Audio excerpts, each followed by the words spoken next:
Toshkentda davlat auditini raqamlashtirishga bag'ishlangan xalqaro konferensiya bo'lib o'tmoqda. Asosiy maqsad davlat auditi sohasida raqamli texnologiyalar va sun'iy intellektni qo'llash bo'yicha xalqaro tajriba almashish, shuningdek yosh auditorlarning raqamli tahlil ko'nikmalarini rivojlantirishdan iborat. Hozir aynan shu haqda.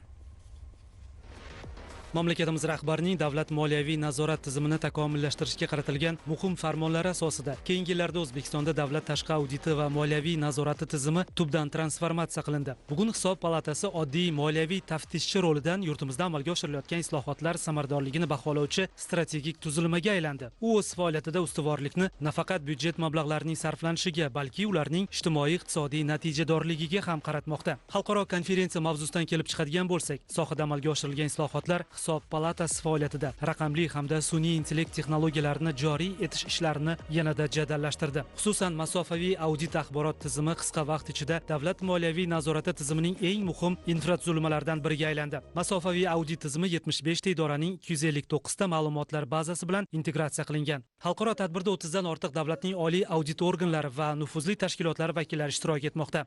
Anjumandan asosiy maqsad shu raqamli texnologiyalar rivojlantirish bo'yicha shu audit sohasida raqamli texnologiyalarni rivojlantirish, katta hajmli ma'lumotlarni shu sun'iy intellekt orqali tahlil qilish mavzusi o'z ichiga olyapti.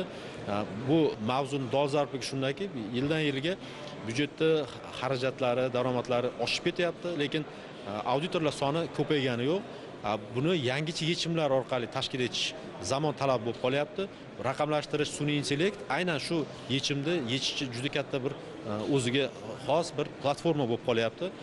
Kim qaysi davlat o'sha raqamli texnologiyalarni rivojlantirsa, sun'iy intellektni rivojlantirsa, o'sha davlatda audit yo'nalishi ham yaxshi rivojlanyapti. O'zbekistonda aynan bu mavzuni birinchilardan bo'lib turib o'tkazishimiz ham bir katta bir voqelik. Bu birinchidan O'zbekiston Hisob palatasi uchun ham, boshqa davlat oliy audit organlari uchun ham fikr almashish uchun bir platforma bo'lib qoldi. Biz ko'p masalalarda hamkorlikda ish yuritish masalasini gaplashib olyapmiz. Bu xalqaro jarayondagi tajribalar bilan almashyapmiz. Tadbir O'zbekiston Respublikasi Hisob palatasi, Raqamli texnologiyalar vazirligi, Yoshlar ishlari agentligi, shuningdek Azosay, Osiyo oliy audit organlari tashkiloti hamda Intosay, Xalqaro oliy audit organlari tashkiloti bilan hamkorlikda tashkil etildi. Ta'kidlash joiz, mamlakatimiz 2021-yil noyabrda Xalqaro oliy audit organlari tashkilotining to'laqonli a'zosi sifatida uning tarkibiga kirdi.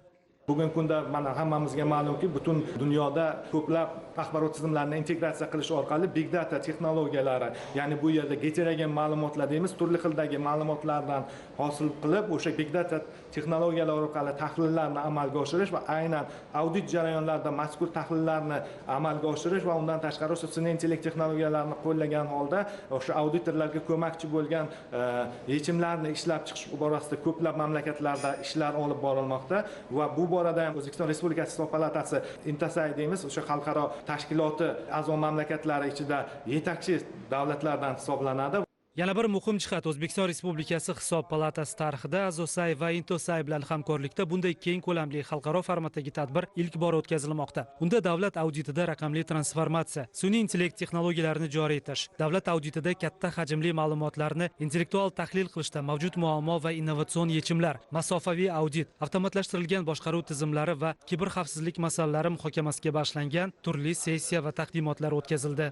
During this event about the big data and digital transformation. Ushbu tadbir davomida muhokama qilgan katta hajmdagi ma'lumotlar, raqamli transformatsiya masalalari juda muhim mavzu, ayniqsa oliy audit organlari uchun. Hozirgi kunda hukumatning aksariyat bo'linmalari raqamli transformatsiyada juda yaxshi yutuqlarga erishmoqda. An'anaviy audit usullarini yangi raqamli audit va sun'iy intellektga asoslangan auditlarga o'tkazish ko'plab qulayliklar taqdim etadi. Bugungi sessiya davomida Misrdagi sun'iy intellekt boshqaruvi, sun'iy intellektni qabul qilish va sun'iy intellektdan mas'uliyat bilan foydalanish bo'yicha strategiya doirasida hamda Misrdagi oliy audit organlarining 5 bosqichli modeli va bizning audit tizimimizda sun'iy intellekt texnologiyalari va vositalaridan qanday foydalanganimiz haqida taqdimot o'tkazdim.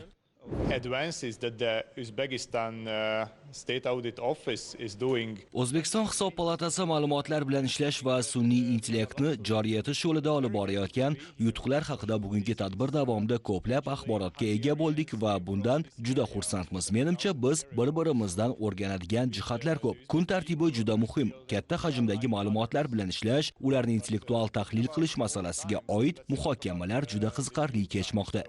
Konferensiya iqtisodiyotni raqamlashtirish, moliyaviy shaffoflik talablarini hamda auditorlik kasbiga bo'lgan ishonchni oshirish sharoitida buxgalteriya hisobi hamda auditni rivojlantirishning asosiy tendensiyalarini muhokama qilish uchun muhim platformaga aylandi.